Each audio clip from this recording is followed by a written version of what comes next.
श्रीराम समर्थ. श्रोते हो, आपण ऐकत आहात श्री गोंदवलेकर महाराज यांचे प्रवचन. मनुष्य मात्र भगवंताच्या प्राप्तीसाठीच जन्माला आला आहे. भगवंत एकच ओळखतो. जो त्याची भक्ती करतो तो त्याला आवडतो. तिथे जातीचे वर्णाचे बंधन नाही. आपण भाग्यवान कुणाला म्हणतो? ज्याच्याजवळ पैसा अधिक असतो त्याला. पण तो काही खरा भाग्यवान नव्हे. ज्याला भगवंत भेटला तो खरा भाग्यवान. भगवंत आपल्याला भेटणे हे प्रत्येकाने जीवनातले मुख्य कार्य समजावे. पैसा भगवंताच्या आड येत नसतो. आपला अहंकार, मीपणा हाच मुख्यतः भगवंताच्या आड येतो.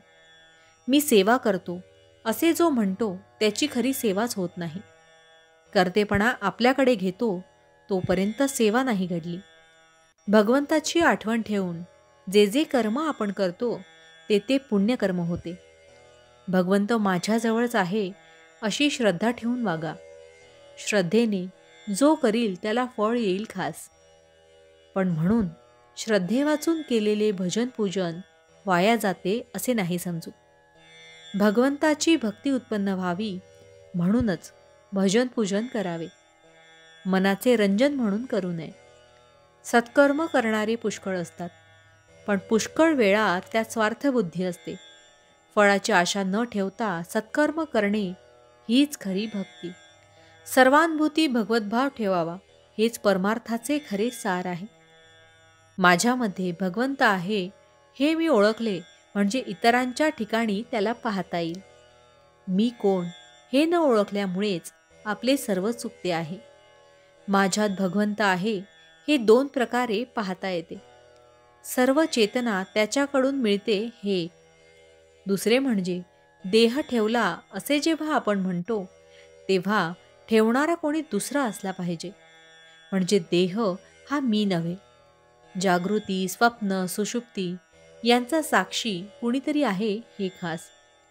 मी कोण हे जाणायला साक्षी रूपाने वागावे.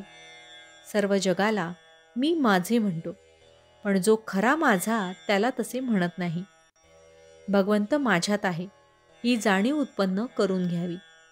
अनुमानाने आणि अनुभवाने पाहिले तर भगवंत माझ्यात आहे हे खात्रीने पटेल. वर्षाचा आनंद पाडव्यापासून, आयुष्याचा आनंद वाढदिवसापासून आणि दिवसाचा आनंद सकाळपासून सुरू होतो. म्हणून भगवंताच्या भक्तीला आपण त्याच्या नामाने सुरुवात करावी. म्हणजे त्यामुळे होणारा आनंद लगेच आपल्याला मिळेल. सुरुवात गोड आणि शेवटही गोडच होईल. आकाश हे जसे सर्वांना सारखे आहे त्याचप्रमाणे मानव जन्माचे ध्येय हे सर्वांना सारखेच आणि एकच आहे. कोणत्याही जातीतला, धर्मातला किंवा देशातला मनुष्य असो, तो भगवंताच्या प्राप्तीसाठी म्हणजे परमार्थासाठी जन्माला आला आहे. भावार्थ, आपण भगवंताला शरण गेलो तर तो आपल्याला हातचा कधी सोडणार नाही. जानकी जीवन स्मरण जय जय राम. महारुद्र हनुमान की जय. समर्थ रामदास स्वामी महाराज की जय. सब संतन की जय. श्री अनंत कोटि ब्रह्मांड नायक राजाधिराज सच्चिदानंद सद्गुरु श्री ब्रह्म चैतन्य महाराज की जय. जय जय रघुवीर समर्थ. आता आपण 13 वेळा नामस्मरण करूया. श्रीराम जय राम जय जय राम. श्रीराम जय राम जय जय राम. श्रीराम जय राम जय जय राम. श्रीराम जय राम जय जय राम.